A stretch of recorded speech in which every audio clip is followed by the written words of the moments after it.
Okay, what is up, everybody? Thank you for stopping by. I appreciate that for checking in, hitting like. Well, there's this story that I've been seeing flying around that I wanted to talk about for a bit, and also because there's like a manhunt. This person's still in the loose, whoever it is, still not caught. Last I checked, kind of odd. Figure we could start with the press conference first, and then go into a little bit of details, a little bit of backstory. Where mom, not mom, sorry. Well, we're going to talk very little bit about mom, but where the father and daughter are from. They're from Guatemala. It's in Pasadena, Texas, where this happened, where this took place, and in that community, from what I was reading, most of the people there are from Guatemala. So it's just odd. I have a lot of questions about this, but let's start at the beginning first. Let me just say hi to you guys. Hey, what's up? What's up? What's up? And I know I haven't been too active, but like I said, good things to come next week. And also, Maddie's school starting. And so I've been taking care of that stuff behind the scenes too. This story is kind of crazy. And I actually, not only are we going to talk about this one, I actually might segue to a different story after this as a cautionary tale for parents. It's pretty scary, man. Both of these situations are effed up. But we're going to talk about this one first. Sweetness, I was just here the other night. I feel like when I disappear, I start getting messages too, and I appreciate it. But like sometimes I'm just like trying to be away, and people are like, "Hey, are you okay? Hey, what's going on? Where are you? Where are you? Where are you? Where are you?" I'm like, "Oh man." So yeah, this is a jacked up story. I'm giving it like I don't know, one more extra minute for people to join so we can start. Oh, and by the way, too, apparently this kind of sucks. We missed a trial of a story that I had covered a while back, and I wish I knew about it. Somebody had told me the other day, but I didn't realize it started already. Breasia, Breasia Terrell. That's another messed up story that I covered back in the day. I didn't realize that trial was going on. And that one's about a 10-year-old. She disappeared July 10th, 2020. Davenport, Iowa, I think. Odd, weird story, too. There was a bunch of drama back then when we were covering that story. So I'm not sure. I don't know if we want to visit that, if we're able to maybe do highlights or something, opening statements, key witnesses, and maybe closing statements. Regis local, yeah, it's one of those stories. Damn, man, can't believe we missed it. I mean, I don't know if I would have been able to cover it anyway because I have so much kind of going on right now. But that's one of those ones that, like we have to kind of cover, type of thing. I don't know. We'll see. All right, so let's start with this one, and I'm gonna have to adjust the volume. Their volume is really low. Okay. Good afternoon. My name is Josh Brugger. Last name Brueggger. I'm the police chief here at the city of Pasadena. Here to talk about a capital murder case we had over the weekend. This past Saturday at about 3:07 p.m., our officers were dispatched to an apartment complex at 1004 Main, apartment number 24. Our dispatcher originally received a call of a 11-year-old not breathing. Our officers, as well as paramedics, responded to the scene. The 11-year-old victim was pronounced deceased at the scene by paramedics. We immediately began an investigation involving our detectives. The case has since been ruled a homicide. The 11-year-old was her death as a result of strangulation, and the investigation also revealed that she was sexually assaulted. The victim and her father are both from Guatemala, and they're the only two people that live there at the apartment. On Saturday, her father left for work at about 9:45 a.m. And shortly after leaving, shortly after 10 a.m., he received communication from his daughter that there was an unknown person or an unidentified person. So he goes to work that morning, and the daughter texts him that there's somebody knocking at the door. I'm wondering, too, how did this guy, or whoever it is, get in? Did they break into the front door? Was it even broken in? Did they get through a window? Like, how did they get access? After 10 a.m., he received communication from his daughter that there was an unknown person or an unidentified person knocking at the front door. That was the last communication he had with his daughter. A little later, he asked some family members that also live in the complex to go check on his daughter because he hadn't heard from her. An aunt and an uncle went into the apartment. They did a cursory check and were unable to locate her. And just after 3 o'clock, when her father got home from work, he found her body concealed underneath the bed in the bedroom. At this point, the father's alibi checks out, so he is, at this point, at least not a suspect in this. And so, yeah, I guess some people, I just got to the story. Linda, thank you so much for the stars on Facebook. Says, thank you for covering this. Yeah, I just got to the story, and naturally people look to the, I guess, like they're wondering, are the father, but they're saying he checks out so far for people that are wondering that. In this investigation, the victim and her father have lived in that apartment for about 3 months. And with any type of investigation like this, there's quite a bit of digital evidence that we're going through as well as physical evidence. 3 months living there. And that we have to process.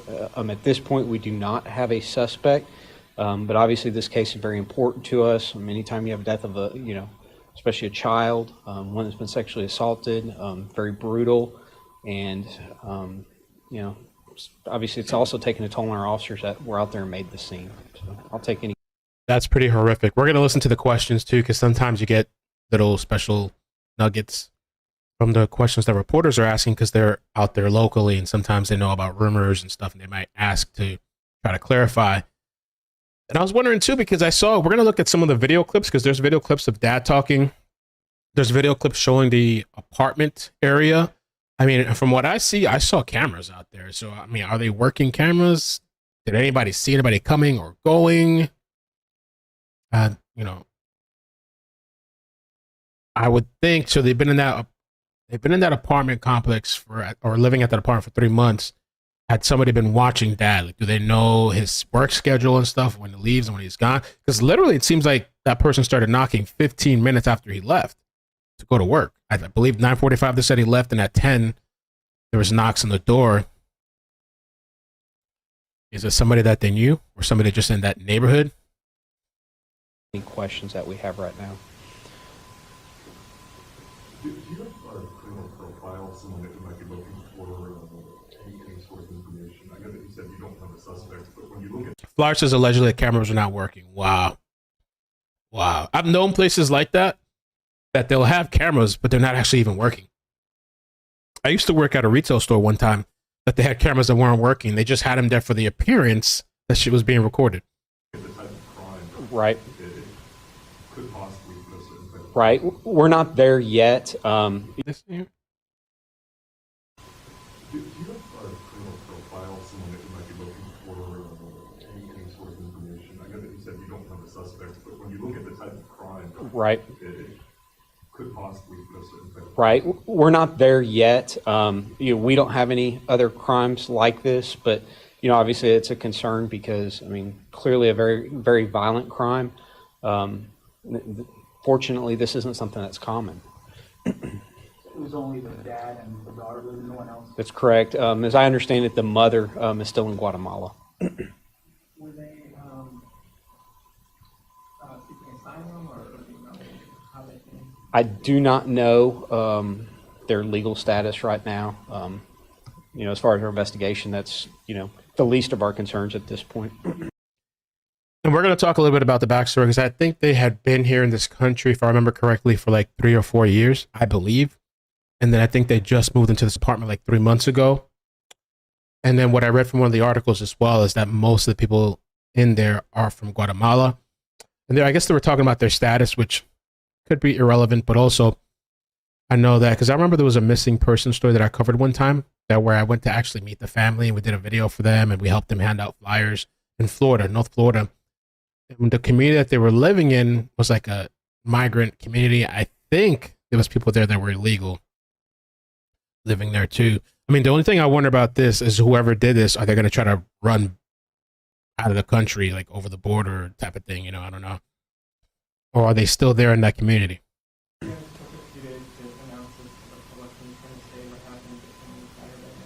The autopsy wasn't done until yesterday, and so really trying to get the pieces together.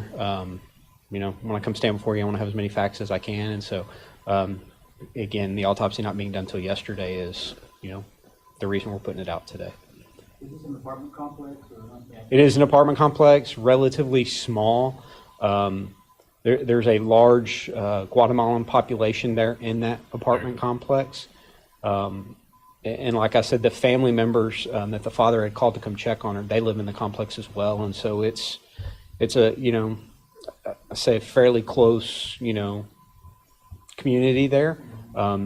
Somebody had to have seen something. And that's the big thing that we're asking for is, whoever saw something, around 10 a.m. or just after 10 a.m. on Saturday at that particular apartment, we're asking them to come forward with any. Yeah, to me, it's like this person was waiting for dad to go to work. Like I actually got to be real careful too, man. People like, especially when you have a job where it's like set hours, people could just be easily watching you. It seems like somebody was just waiting for this guy to leave. Any information they might have. Did they say that maybe that person knew that little girl was there at home alone? It seems awfully, suspicious that, dad leaves for work and, within 30 minutes, you've got somebody knocking at the door, certainly. Okay, so at around 10 o'clock, is that what you said when she sends the text message to the father to say there's somebody knocking at the door? Correct. And does the dad say anything like, hey, don't answer the door? Or? There was some communication. I don't want to divulge what the communication was back and forth yet at this point. Interesting. Wait, so there was more than just... Okay. There was some communication. I don't want to divulge what the communication was back and forth yet at this point. I'm curious what the rest of the communication was between dad and the daughter, because all we know is the part where he says there's someone knocking on the door. The reporter's inquiring about that, and he's saying there was, but he doesn't want to divulge. I just wonder what that was like. And then I saw, let's see, what's that? Carly says, do a DNA and figure out the race of the perp. You could do that. Because I was talking with a friend of mine, and we were just kind of like, we were thinking that there might not be somebody in the system, especially if it's somebody that's not even in this country registered, possibly. There might not even be anything in the system, or just somebody that hasn't committed a crime. I will say, he asked if somebody entered. She didn't respond, and that's the last communication. Wow. From your investigation, was I don't know. Yeah, I'm not going to be judgmental because I don't know what I would do, and that's why I'm blessed and I'm thankful to have this as my career right now. Because I wouldn't leave my daughter like that, but some people just don't have a choice, I guess, But I just wonder. So after she stopped responding, he came to the house to check, or he asked the aunt and the uncle to check. I wonder what time that was at. Oh yeah, this is a great question too. Where's their forced entry? there a forced entry? There was not forced entry. The door was unlocked and it was closed when the first family members went to go check on. Okay, that's sus. What the fuck?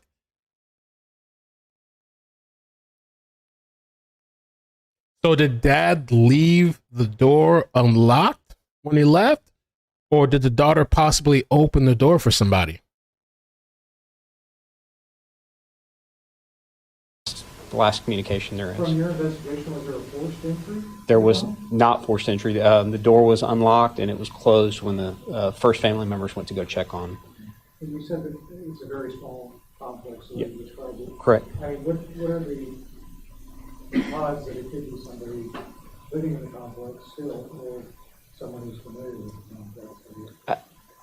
I think naturally that's the first place you're going to look, right? Is somewhere around there. And that's, obviously we're going to start our efforts there and, move out from there. But that's, certainly we have talked to several people there in the complex at this point. Is there any reason people should be worried? This is an 11-year-old girl and school is starting back. Right. Well. Anytime, you have a crime like this, certainly, we don't have a suspect at this point. And so, we're doing our level best to get out there, and solve this crime. But certainly, as a, parent of a, almost 10-year-old myself, certainly is a cause for concern. Yeah, it's just creepy, man. Mm-hmm. Any resources you have on this and what you might use in the complex? The big thing we need from the public is anybody that they may have seen around that apartment around that time. We've reached out to some of our federal partners, again, because, you have a large Guatemalan population. And so trying to, do research on, different people living there in the complex. And so we have our federal partners. That's an interesting thing too, Pink Stripe, and somebody else mentioned maintenance, because we have that woman in North Florida, Marcano. You guys remember her name, right? Marcano. Is it Marcano? Marcano. They actually made a law because of her. I don't remember her name. Or Marciano. You guys gotta help me remember. Maya Marcanos. Okay, so, and there's like a law, because I remember I actually left my key. I locked myself out one time, and my apartment complex, they were telling me like, they're like, the next time they're gonna need me to like fill out a form or something like that and approve of the person that goes in. And they're like, the maintenance person, now they have to like sign a sheet of where they going in. Under Maya's law, landlords can't offer hourly rentals of lodging establishments and must give 24 hours notice before entering an individual unit for repairs. 2 measures that went into effect in July. I don't know. My place told me too that like they need to sign a log. I have to sign something too, and they have to know who it is or some shit. Which I think that's good. And I remember the other day too, I was I forgot what video we're talking about. We're talking about health and like safety guidelines. And there's a saying that what is safety? Forgot to say it. Are written in blood. It's like sad but true. Safety regulations. The expression that a lot of regulations are written in blood. This was said by retired U.S. Coast Guard Captain Kyle McCovey, a marine safety expert with Robinson Forensic, who specializes in marine incident investigations. He was commenting on a boat tragedy in California. Partners that are working with us as well as our investigators, our crime scene unit, the medical examiner's office. Everybody is working together on this to, try to bring it to a resolution as quick as we can. Were there any security cameras in the complex or nearby? So there are security cameras in the complex. We don't know if they're operational. We've got the equipment at this point, but I think there was concern with the last storm that they potentially didn't actually record, which is part of the digital evidence that we have that we're trying to process. Nothing out of the ordinary. I mean, like I said, it's a relatively small complex, and honestly, it's a pretty quiet complex. With all the incredible advancements in forensic science over the past few years, a case like this, would you think would be fairly solvable? Would you be able to identify somebody in a pretty short period of time? I don't know what the timeline is on getting all these results. Right. And all that. And that's always the biggest challenge is, turning things around. We're not it's not the only homicide in the county. It's not the only, certainly it's a high profile case. I mean, when you have an 11-year-old, but that's not to say one homicide is more important than another one, right? And so working through, with the Institute of Forensic Sciences on the processing of DNA. DNA is time consuming as far as getting, results back. And so we're working on trying to identify which pieces of evidence are most important at this point to try to get that processed as soon as we can. Was she in school? They moved here about 3 months ago, and so as I understand it, she had not been enrolled in school yet. And I don't believe, again, the information I have right now, that she was in school here at the end. I believe they were in Austin for several months before they moved here, and then before that they were in Florida for a couple years. Were you able to determine if she was hidden under the bed, placed there, or if she moved herself? Based on the evidence, she was placed under the bed. Any idea how she was strangled? We do not know that right now, no. Was she texting or calling? They were using, I believe, WhatsApp, and as I understand, there's text messages as well as voice messages back and forth. Are you holding anyone at the complex with, these are immigrants who came here, I would assume it's a concern that somebody might flee the country. Right. So we've gotten information, talked to a lot of people out there. We've gotten, some people have voluntarily given us DNA samples to be able to compare as the investigation goes on, you know, and that's honestly one of the big challenges we have right now is you have a large undocumented population out there. That's what I was just talking about. That's when we were talking about DNA and stuff like that.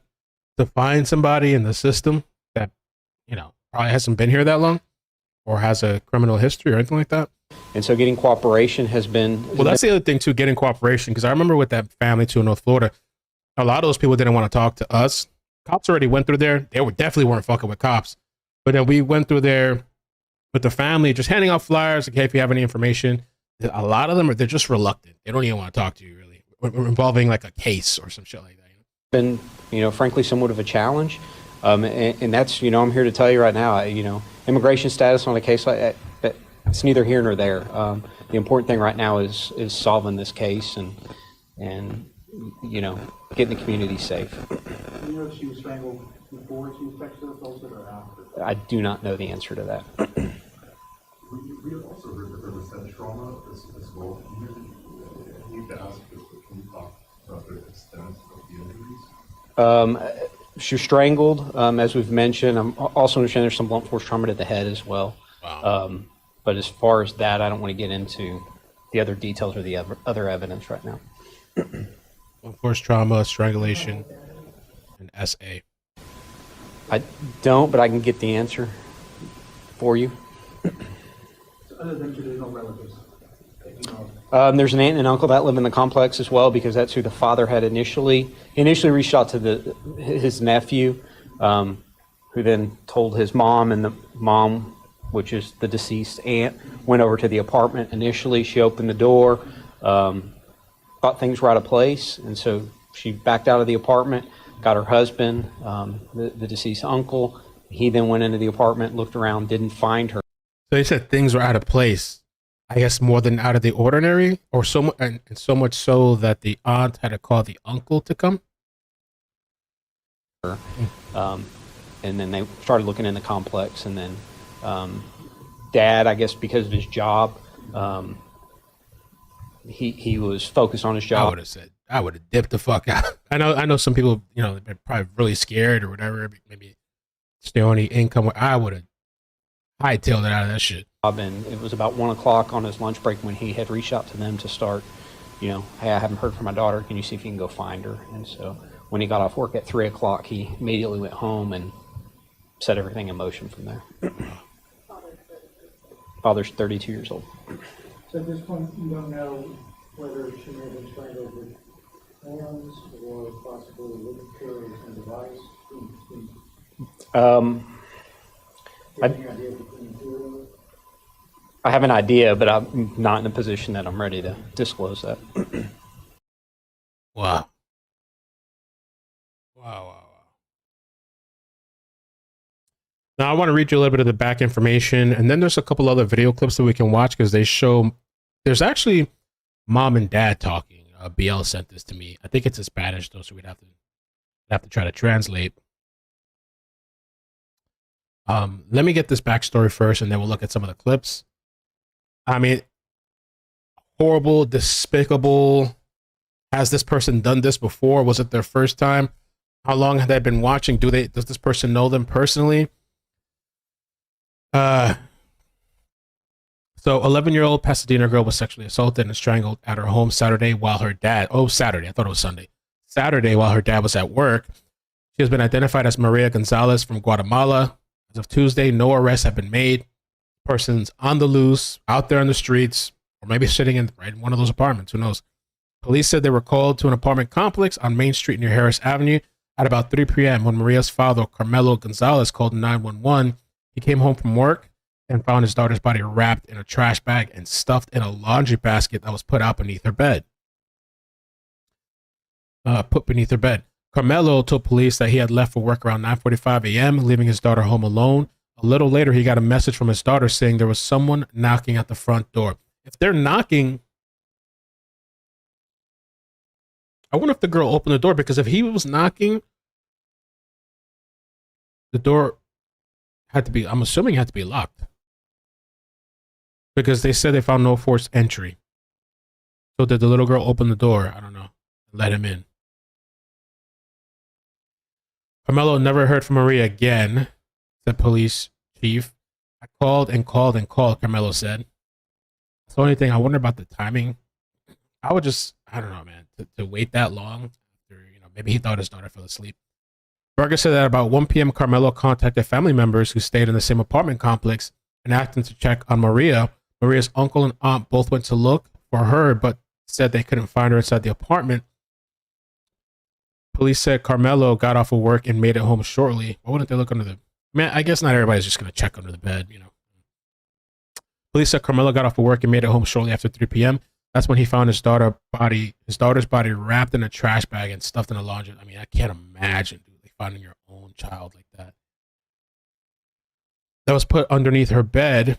He called 911, and when paramedics arrived on scene, they provided medical aid to Maria before pronouncing her dead. A medical examiner confirmed Monday that the cause of death was asphyxiation due to strangulation. It is also determined that Maria was sexually assaulted. Carmelo is not considered a suspect in this case because his alibis check out. He was at work. So investigators are combing through physical and digital evidence to find out who's responsible for Maria's death. Police said there was no forced entry into the home and nothing was stolen. Somebody had to have seen something. That's what we're asking for. Whoever saw something around 10 a.m. at the apartment. Thundering like the end of the world outside right now. Okay, Crime Stoppers is offering a $5,000 reward. Who was Maria Gonzalez? Carmelo described his daughter as good, a quiet girl. She was sweet, a sweet little girl, a little angel. She just celebrated her 11th birthday a few weeks ago. Neighbors threw her a party. That's interesting to know. Neighbors threw her a party. Not that that's crazy, but I'm just wondering, had somebody that did this to her been in that group watching?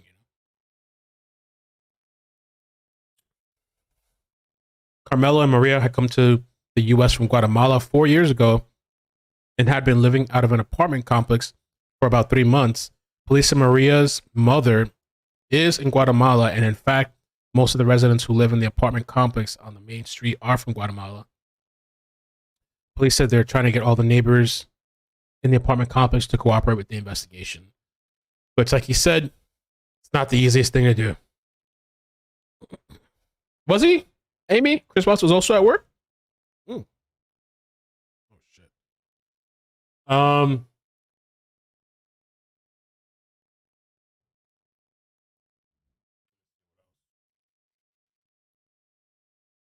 suspects. Another legal stat. Oh, there's some pictures. I guess this is the door to the apartment right here.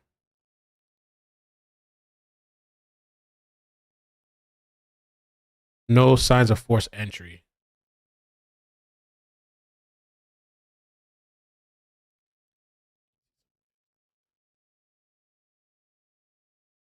Also tonight, topping the news, Pasadena police looking for the person who sexually assaulted an 11-year-old girl before strangling her to death. Investigators say this happened on Saturday while the child's father was at work. Matt Doherty is live in Pasadena tonight, talking with the father and police. What are they saying, Matt?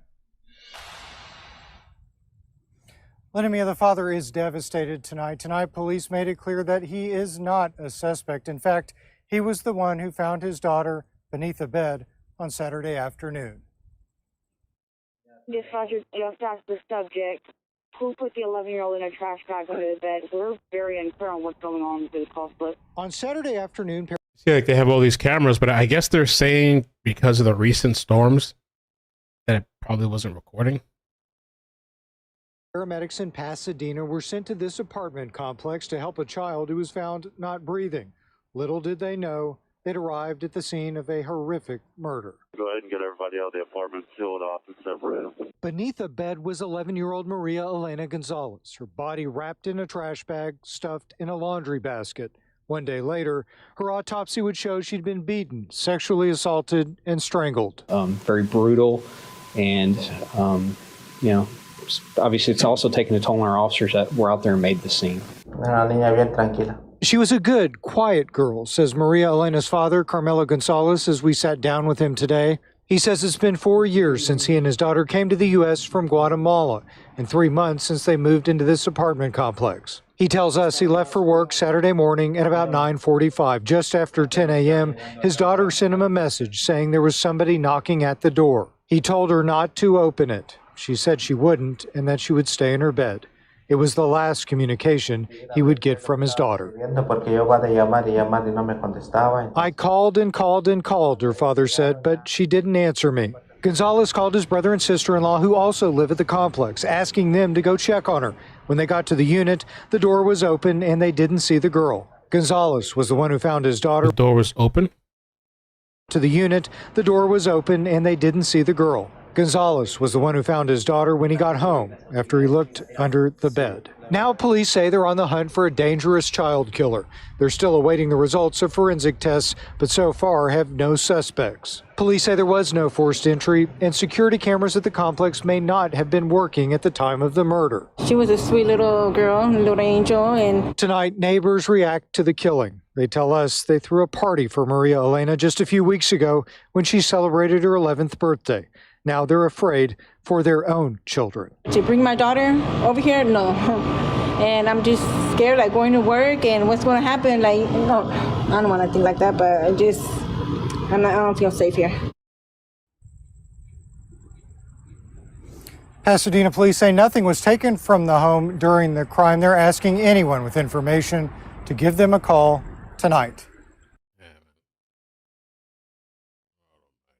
Just an awful situation. Police say that when the dad left for work, that was the last time he heard from his daughter when she texted him saying that somebody was knocking on the door. And what they say, they said that there was no signs of forced entry. Families and police are trying to figure out who killed 11-year-old Send your prayers. Maria Gonzalez at the small apartment complex on Main Street in Pasadena. Police say she was sexually assaulted. Carmelo Gonzalez is Maria's dad. Gonzalez told us Maria texted him after he left for work Saturday morning. She said someone was knocking on the door. Family members then went to check on her, but they didn't see or hear anything. Gonzalez finished his shift at work, and when he got home 5 hours later after that initial text, he says he found her dead, hidden under a bed. The father's alibi checks out. Police say at this time his alibi checks out and that he is not a suspect. Police told us federal investigators are helping to figure out what happened to Maria. DNA samples have been taken from people who live in the complex, but police said they're running into some roadblocks. Getting cooperation has been, frankly. And the only thing is kind of crazy. I mean, I understand, I guess, people are worried about their legal status and shit. But you would think that, I don't know, when it comes to a child, like, okay, that's just shit. I don't know. We're going to talk, or whatever we saw, we're going to give information. Yeah, that's what I was wondering too. Maybe like whoever did it, maybe they were at the party, they were watching the party. Somewhat of a challenge. Gonzalez told us Maria's mom was in Guatemala when this happened. He says he doesn't understand how someone could do something this awful. He told us he is not going to rest until he figures out exactly what happened. We don't know if they're operational. There were security cameras, but police say it's unclear if they were working at the time. Reporting in Pasadena, Giovanni Ligi, ABC 13 Eyewitness News. We also want to keep Maria's photo up for a moment here. Pasadena police chief says he has a child around her age and he's very concerned there are no arrests. As for those cameras at the complex, police say they may have been damaged in the storm a few months ago, but... Oh, man. What do we have here? Something? All right, let me pull up this other one. Oh, that's something extra. Maybe we'll get to. BL sent me this.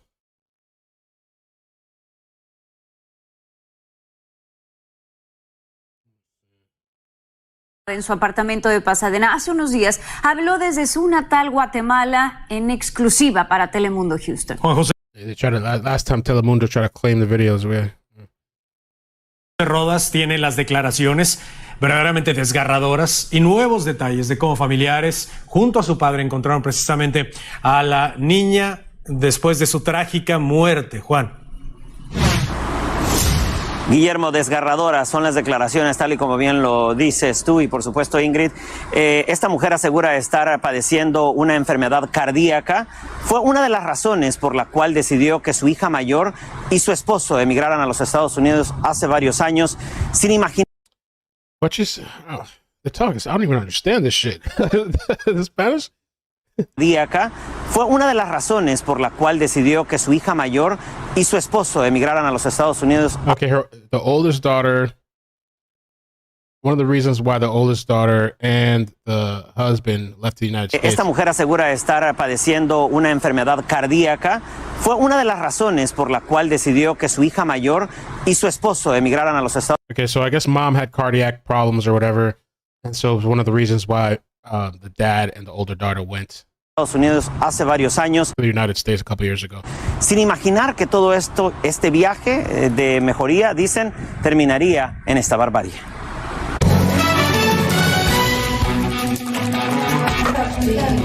Con este humilde altar en la aldea San Gabriel de Salama, Baja Verapaz, al norte de Guatemala,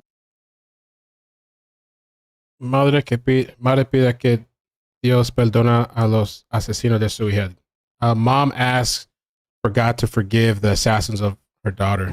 esperan los restos de María González, la pequeña de 11 años que, según la policía de Pasadena, en Texas, fue ultrajada y estrangulada en su She was attacked, S8, and strangulated in her home. propio apartamento.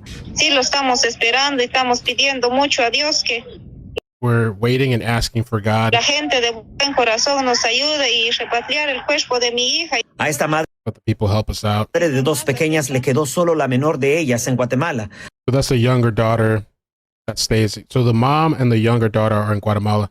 Afirma que se le acabaron las lágrimas y ahora solo quiere volver a ver a su primogénita por última vez. No, ya no quiero llorar, ya no quiero So she doesn't want to cry anymore. nada porque estoy mala del corazón. She's bad of the heart. I guess that's what they were talking about before, that she has some sort of heart issues or something. Estoy en tratamiento y She's in treatment. lo único que yo quiero pues es que hagan justicia con mi niña The only thing I want is justice for my daughter. y que me ayuden a traer el cuerpo y que That they help me bring her body. la persona que hizo también que se arrepiente y que Dios And the person that committed it repents. lo I guess committed the act of murder. perdone todo lo que hizo. Fue el sábado pasado que el padre de la niña asegura salió a trabajar como de costumbre. Now they're just saying, well, we know already last Saturday dad was working. See if they do anything else. Por mensajes de voz, va tocando a Carmelo, no volvió a saber de ella. El hermano de Carmelo y tío paternal de Oh, wait, that's the uncles right there? Hold up. tocando la puerta.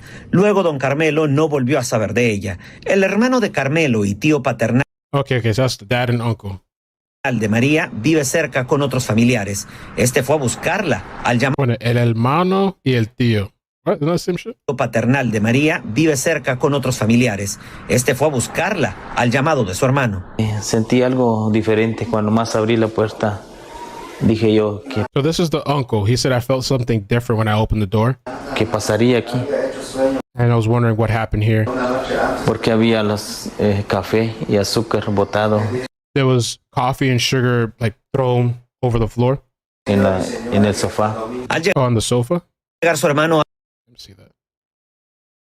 Azúcar botado en el sofá. Oh, on top of the sofa. Al llegar su hermano, ambos dicen siguieron buscando a la china, como le decían de cariño, pero sin éxito, hasta que el tío They kept looking for her. They couldn't find her until the uncle. escuchó a su hermano decir algo que dice le erizó la piel. Yo creo que la china anda lavando porque no está mi canasta.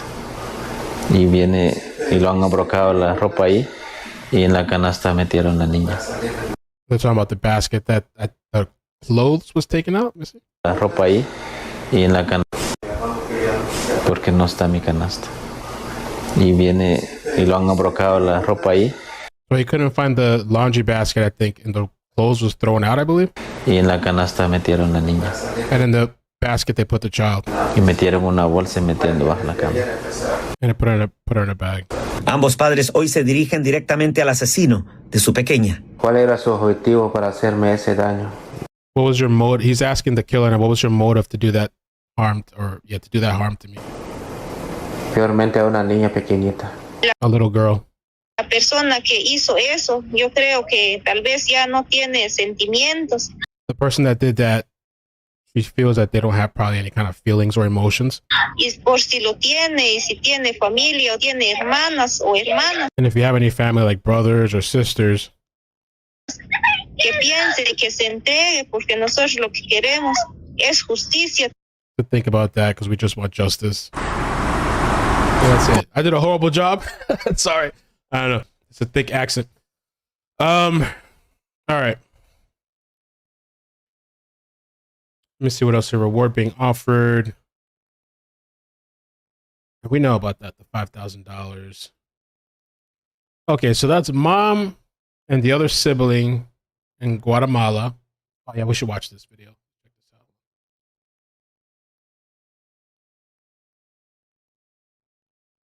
They want justice, and they also showed us the uncle talking. In our other headlines today, Crime Stoppers is offering a reward to help the person who killed an 11-year-old girl in Pasadena. Just a horrible crime. Maria Gonzalez was sexually assaulted and killed inside her home on Saturday. Anayeli Ruiz joins us live from Main Street near Southmore with the very latest on this horrible case. Anayeli. I usually do a little bit better job, but that was Well, that's right. Crime Stoppers Houston told me they reached out to Pasadena Police Department hoping to offer a $5,000 reward. They want this to be an incentive. Hopefully someone can come forward with information and they can find Maria's killer.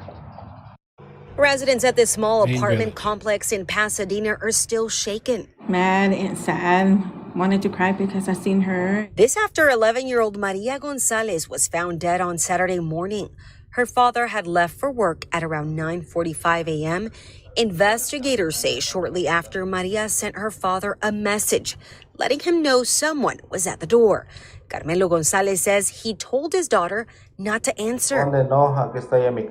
Carmelo says his daughter told him no, she was in her bed and wouldn't answer the door. But after she didn't answer her phone, Carmelo sent his brother and sister-in-law to check on her. They live in the same complex. He said they walked in and found the door open. The couch was in disarray and there was coffee and sugar everywhere, but no sight of Maria. When Carmelo came home, he says he found his daughter in 2 plastic bags in a laundry basket under the bed. So 2 plastic bags. Says he found his daughter in 2 plastic bags in a laundry basket under the bed. Or maybe they on the top and the bottom, maybe. Dad said he didn't want to touch her and called police. Investigators today tell us they're still combing through the evidence. Carmelo is not considered a suspect, but they're looking for any clues. It's disturbing on so many elements. Andy Kahn with Crime Stoppers in Houston hopes the reward helps incite some people to come forward with any information and fears the person responsible might have known the family. You knew she was alone. You knew all these elements. And obviously you were prepared to do what you did just because of the way you left this young girl. So there's a lot of thought and a lot of planning that went into this. But reward or no reward? Neighbors hope someone just does the right thing. He's just saying, yeah, he doesn't, 5,000 or not, doesn't really care. He should just do the right thing and come forward. And I'm just wondering if the little girl ended up opening the door. Did the person knocking play a trick and, I don't know, say, I'm your dad, or I need some help, or something. And I mean, I guess, did they check with that? I mean, I guess they're talking with the neighbors that are cooperating, but directly next door to them, did they talk to them? And comes forward.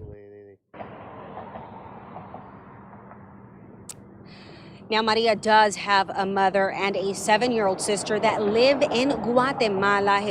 Her father tells us they're hoping to take her body and give her a proper burial back there. And by the way, I'd just like to remind everyone that Crime Stoppers is offering a $5,000 reward. You can do this online or even through their app on their phone. You can do it in over 20 languages and remain anonymous. You can also contact the Pasadena Police Department.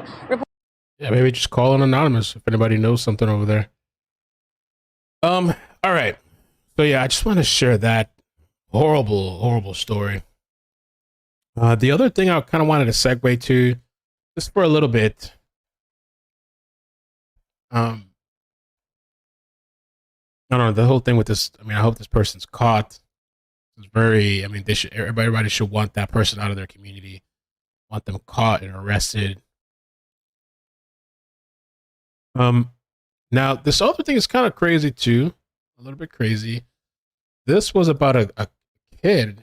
I don't know how old this guy was at the time. Jordan DeMay took his life. It's common to talk about someone's worst nightmare or a parent's Sextortion? worst nightmare. This probably transcends that into something that you couldn't even dream would happen. They're called sextortion scams.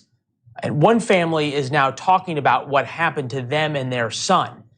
Sadly, it's too late for their son, but they have a warning because it could happen literally to any family. Jordan DeMay was a high school sports standout in Michigan. He ultimately took his own life after facing blackmail threats from a group of Nigerian con artists.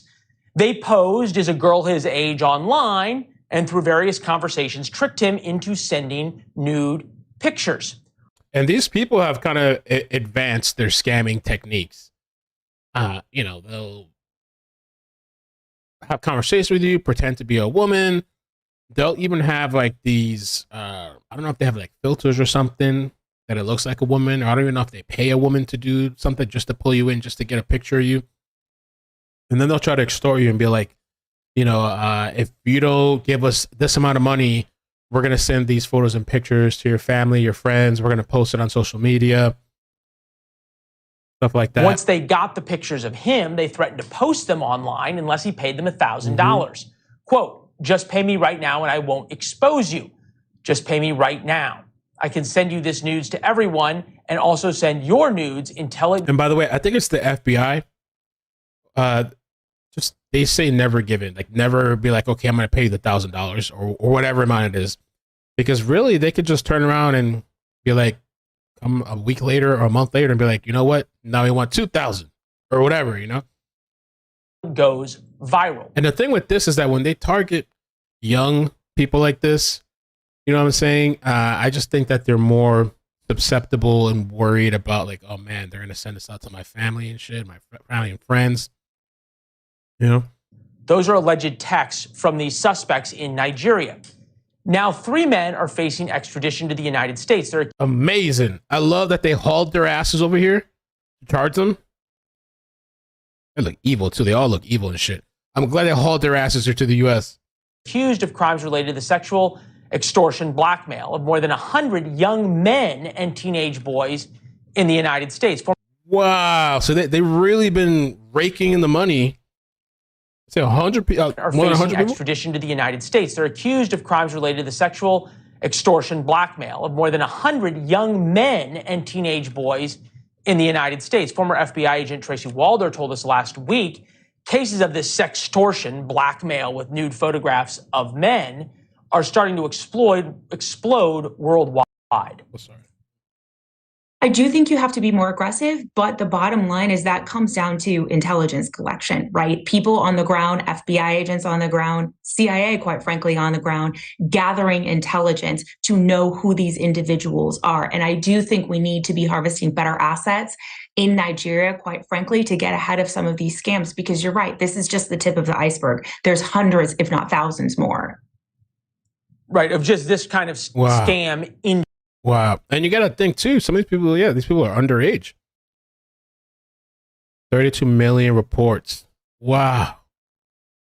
Of suspected child sexual exploitation to the National Center. Wow. Just Nigeria. The National Center and it's been increasing. for Missing and Exploited Children received 32 million reports of child sexual exploitation. While the FBI managed to make arrests in Jordan's death, that's not always the case for other teenagers who've been exploited online, because oftentimes they don't talk about it. So yeah, this might be a conversation to have with your kids, I guess, especially nowadays where everything's internet and social media. For them, the social media stuff is like the end of the world, especially nowadays, right? Like back in my day, it wasn't that prevalent, social media like that, like it is now. Everything is social media now, right? Their whole identity is in social media, I guess. With us now, Jordan's parents, John DeMay and Jennifer Buddha. We appreciate both of you being here. Help us understand, just from a standpoint of how quickly this all happened. and how you were able to, he was able to sort of hide from you in those hours what was happening and what these people were doing to him. Hi, Leland. Thanks for having us. We appreciate that. So Jordan received his first text message from what he thought to be a young lady approximately 10:15 p.m. on a Thursday night. And from that text message, he took his own life just before 4 a.m. that morning. So just under 6 hours from the initial hello to the end. Whoa. That quick? Okay, from 10:15, wow, to 4 a.m. From the initial hello to the end. Wow. And I think what must be so awful among many things that you guys are going through is the reality you're probably asleep during that time. And he's sitting there realizing and fearing what could happen. And his parents, you didn't even know. Correct. Yeah, we had no idea. Matter of fact, when he came home that night at 10:15, he had just received that first message, which we found out later. But that was the last time that I saw him. We crossed paths on our front patio as he was rolling his bags in for the night. We were getting ready for vacation in the morning. And that was the last time I'd seen him. So I was sleeping by 10:30 that night. And so there was zero chance to interfere and interject or catch any of this. Jennifer, as a mother, I actually can't imagine what you've gone through and the way you've had to deal with this. The common refrain whenever you hear a story like this from parents always is, oh, this could never happen to my kid because of blank, blank, blank, blank. I'm wondering if that rings true to you or if there's something different about this case that means it can't happen to every kid. Yeah, of course, you think this will never happen to my kid. And in a broader perspective, you never think that you will lose your child over a senseless act like this. Yeah. What is the message to other parents about your kids? Because you can't protect kids from everything. I don't have any, but I know my parents have told me that before. But at the same time, we're in this sort of Wild West situation. Yeah, that's why we're here. Really, it's multi-part. We need to talk to the kids about the dangers of social media and being online and the risk that they have being there, and then also the parents letting them know that this stuff is going on. And most parents don't really understand what's happening online, so they're not really paying attention so much. So what we would recommend is obviously to limit social media usage for young people, children especially. But if they're not, then at least try to put in some measures to restrict what they're doing, monitor what they're doing. Thanks for watching. And so those, let me see here, just a mini update on that too, because this video is from a month ago. And so we have a video from a day ago. Flossie sent me these links. So let me see here. The brothers charged in sextortion ring. It is great to see you on this Monday night here on Closing Our Court TV. With Michigan Attorney's Office says that sexual extortion or sextortion is a crime that can take many forms. Through various ruses and exploits, victims are lured to share compromising images or engage in compromising conversations. In all cases, the perpetrators use embarrassment and shame with a threat of disclosure to leverage what they want. The sextortion can then cause enormous stress and crisis for victims. And in May of this year, a federal grand jury indicted 3 men for their involvement in this particular scheme, as well as more than 100 others for other instances. Now, 2 of the men, brothers Samuel Ogoshi and Samson Ogoshi, have been extradited to the United States to face amazing, good. All the ass over here. Charges here. Our Scripps local affiliate WXMI has more. Jordan was an incredible young man. He loved to play sports. He played football. He played basketball. Just a real fun, loving kid. Jennifer Buda says her son Jordan and I don't think these people actually post the shit. I don't know. Anybody that's followed these type of stories, do these people that do that sextortion stuff, do they actually post the shit? Or is it just threats and threats and threats, hoping that you pay, and if you don't pay, then they move on? had a smile that drew people in, and he was friends with everybody. Sadly, the 17-year-old took his life after becoming a victim of sextortion. So Jordan began talking to an individual on Instagram in the evening of March 24th, 2022. All of the details of the conversation, we don't know. They haven't been released to us. But there was exchange of images, and then... And I actually had this happen to me one time, to be honest with you. I didn't comply. But I was a little kind of like nervous, but like, it wasn't even that long ago. Somebody had messaged me, and I thought the messages were sus because they were kind of moving really quick, like really fast. And I don't know, for me, I don't do that often or whatever, but single or whatever, I just make sure that my picture or whatever it is on point. So the person was like, I'm gonna post it on Facebook and blah, blah, blah. They kept messaging me over and over and over and over and over. And what they did was like they went on video, but it was a girl on video. But I don't even know if it was really I don't know if it was like a filter or what. I'm telling you, these people are advanced. They had some sort of girl on the camera, but I don't even know if it was really her or not. Some lady. And I don't know where it's like, we got you. I'm like, what? And they're like, send this amount now. Send it. They just keep like going over and over and over and over and over. And so, I mean, that and then they just stopped. Because to me, it was like, well, one, I found their IP. I believe they were using a VPN, but we were able to track. I was talking to my buddy about it at the time. We were able to figure out what country they were in. His IP, he was trying to pretend he was in the US, but he was actually in another country. And I was just like, I mean, you're doing that to me might have the opposite effect of what you're trying to do.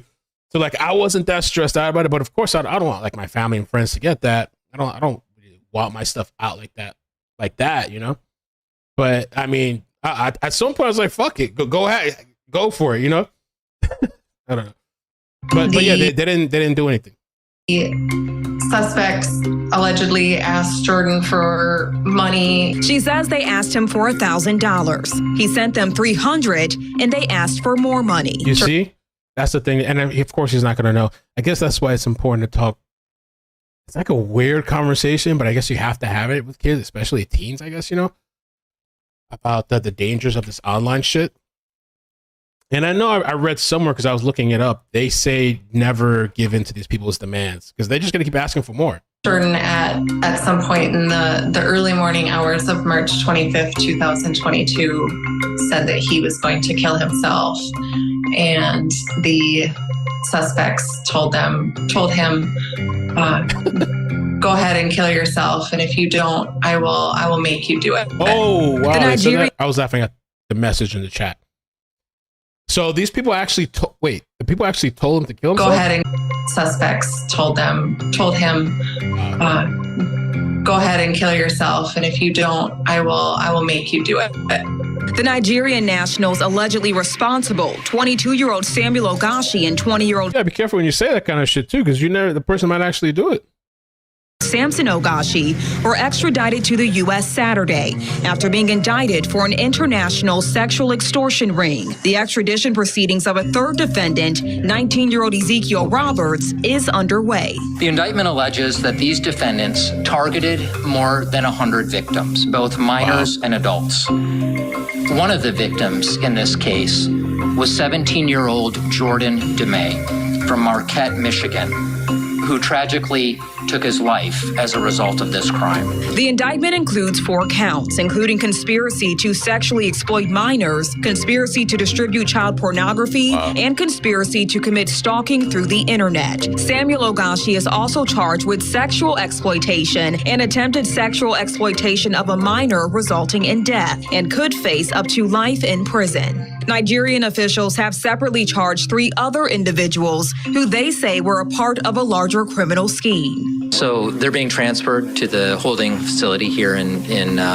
Michigan. They'll be in the custody of the U.S. Marshal Service. Tomorrow they'll have an initial appearance before a judge. Will be informed of the charges again, of the charges against them. Then they'll go to trial, although the timeline will depend on a judge. I am very, very grateful to our government, our FBI, their counterparts in Nigeria for the work that they did to make this happen and bring these individuals over here where they can, face our justice system with their charges. At the end of the day, though, none of it will bring my son back. Jennifer is keeping her son's legacy alive with one of his favorite sayings. One of the things that Jordan would say to people was, "I got you." So what we did is we created a logo, which is #IGotYou in capital letters. The logo can be found on shirts, hats, and hoodie. The money raised will go towards a scholarship fund each year at Marquette Senior High School, where Jordan used to attend. Jennifer encourages parents to talk with their kids about the reality of sextortion so that this tragedy doesn't happen to them. Please talk about it as a family. Have a plan in place if this does happen to your child, and just keep those lines of communication open to let them know that no matter what they do, they can come to you or another trusted adult for help if they get themselves into a situation like this.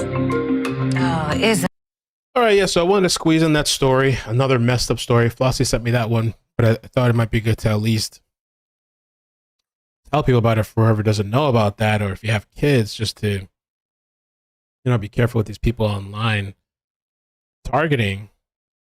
And I can understand maybe for somebody younger, for sure, it's really scary or whatever, and you're concerned and worried and all that stuff.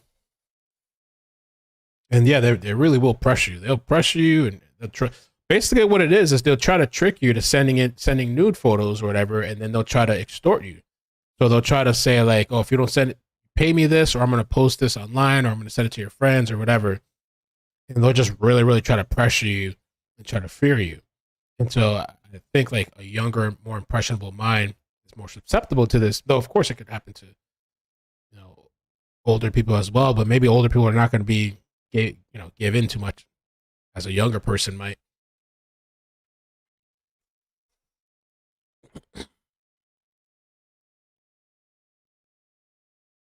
So yeah, and there's all kind of scams out there. Yeah, they do target older women too. I guess those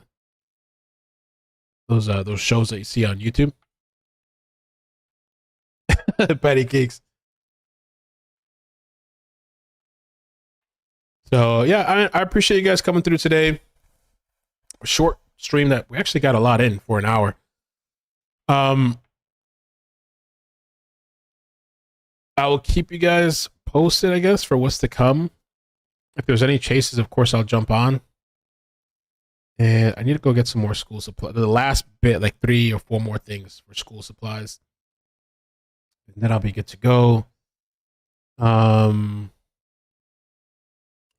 I guess that's it. I still have links for a fun stream whenever we do that. Thank you, Brendan. Appreciate that, man. Thank you guys for coming. Yeah, if you can hit the like button on the way out.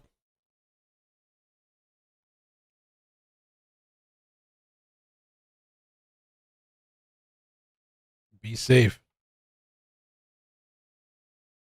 Marcy.